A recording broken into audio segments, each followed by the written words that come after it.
नमस्कार दोस्तों, आजकल भारत में तानाशाही की चर्चा काफी जोर शोर से हो रही है। आइए दोस्तों, हम आपको तानाशाही का इतिहास बताते हैं और तानाशाही की वास्तविकता से आपको रूबरू कराते हैं। तब आप भली भांति समझ सकेंगे तानाशाही का मुख्य अर्थ क्या होता है।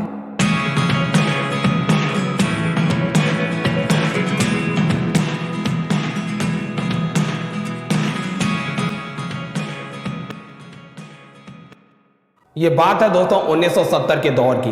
उस समय ताबड़तोड़ संविधान संशोधन किए जा रहे थे। नागरिकों के मौलिक अधिकारों को छीना जा रहा था। नागरिकों के मौलिक अधिकारों के ऊपर राज्य के नीति निर्देशक तत्वों को हावी किया जा रहा था और सुप्रीम कोर्ट कई बार इस मामले पर दखल दे रहा था। सुप्रीम कोर्ट के दखल देने का कारण यह था क्योंकि भारत के संविधान का संरक्षक जो है वो सुप्रीम कोर्ट है। भारत के राजनीतिक इतिहास में अगर आप दृष्टि डालोगे तो आपको पता चलेगा कि सुप्रीम कोर्ट को किस तरीके से चंद महत्वाकांक्षी राजनीतिज्ञों ने अपने हाथ में लेने की कोशिश की है।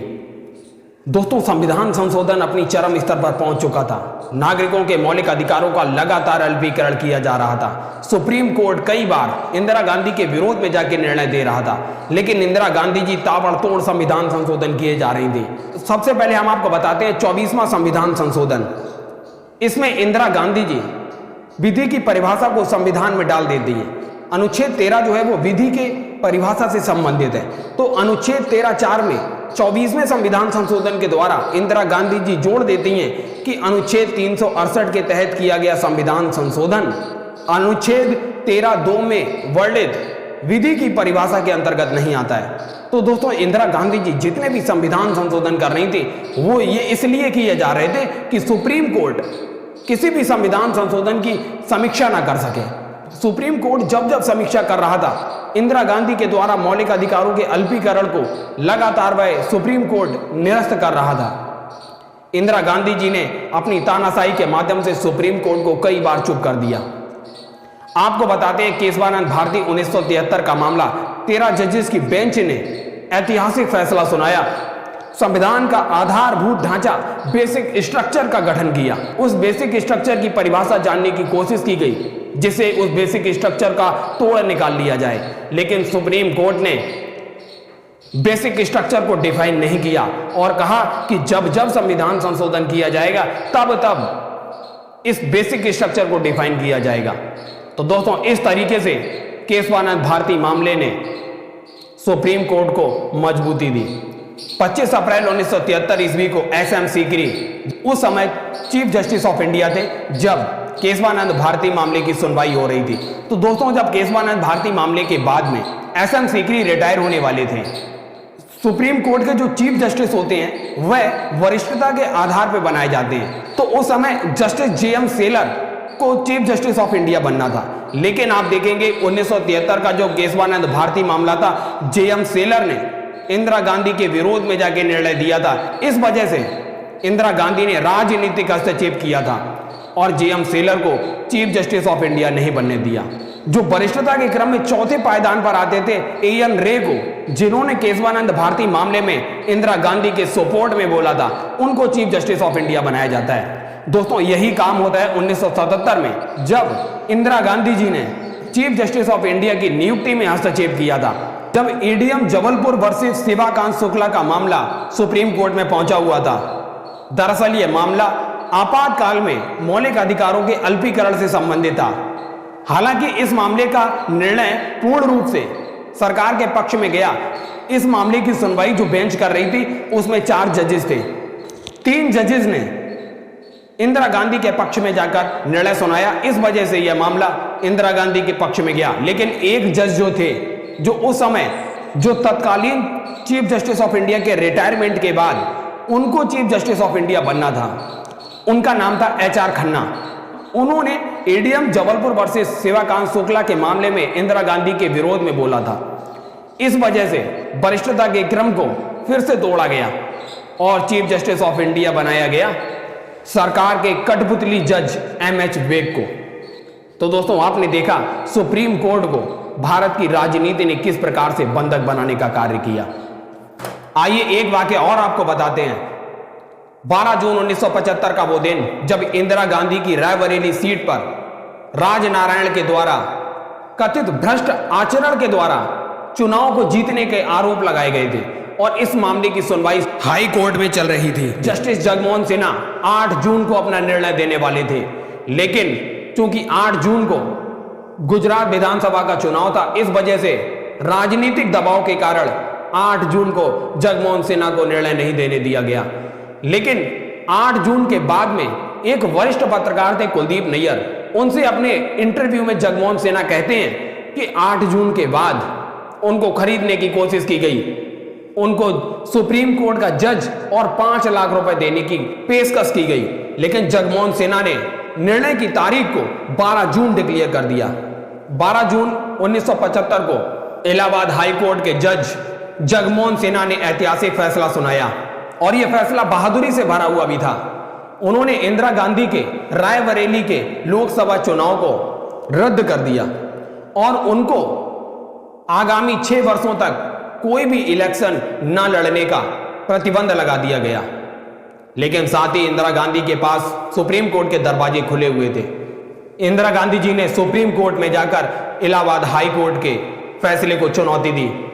सुप्रीम कोर्ट ने उनको कुछ राहत तो दे दी, लेकिन मामले की सुनवाई जारी रखी। इंदिरा गांधी को लोकसभा में वोट देने पर प्रतिबंध लगा दिया और उन्होंने कहा कि जब तक इस मामले का फैसला नहीं आ जाता तब तक इंदिरा गांधी जी लोकसभा में वोट नहीं दे सकती हैं।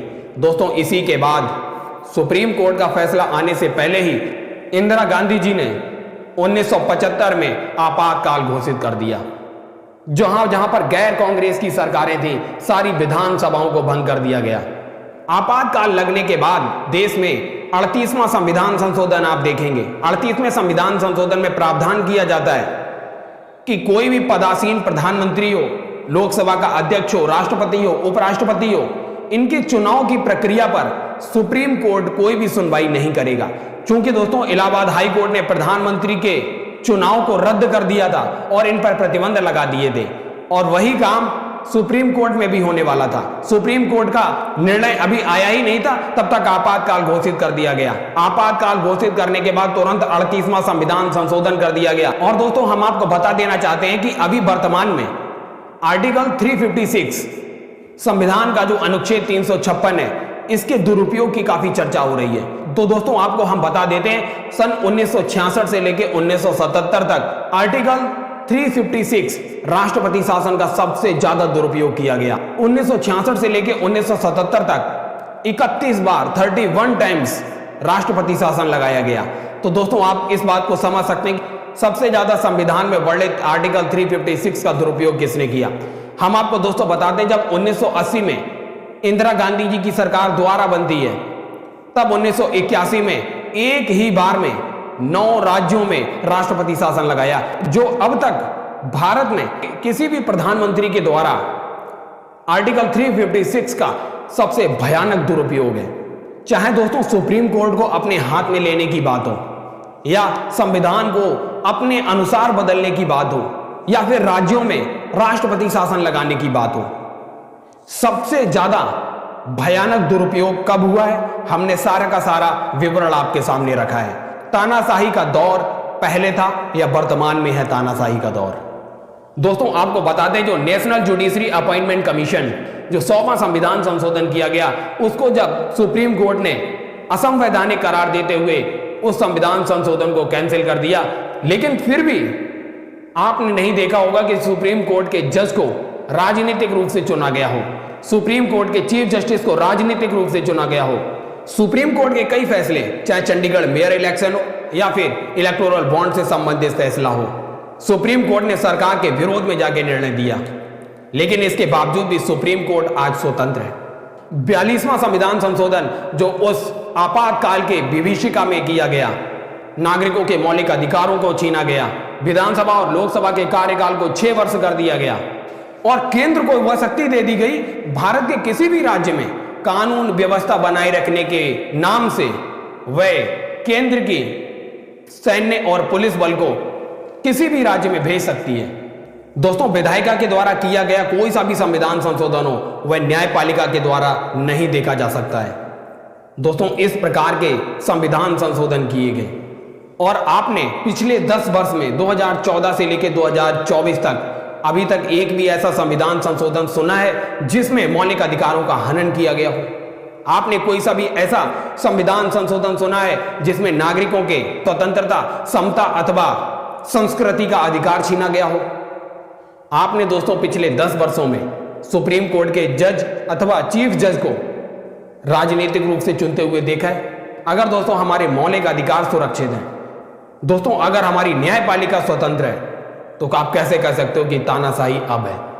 अगर यह तानाशाही है तो फिर 1970 से 80 के बीच का दशक क्या था?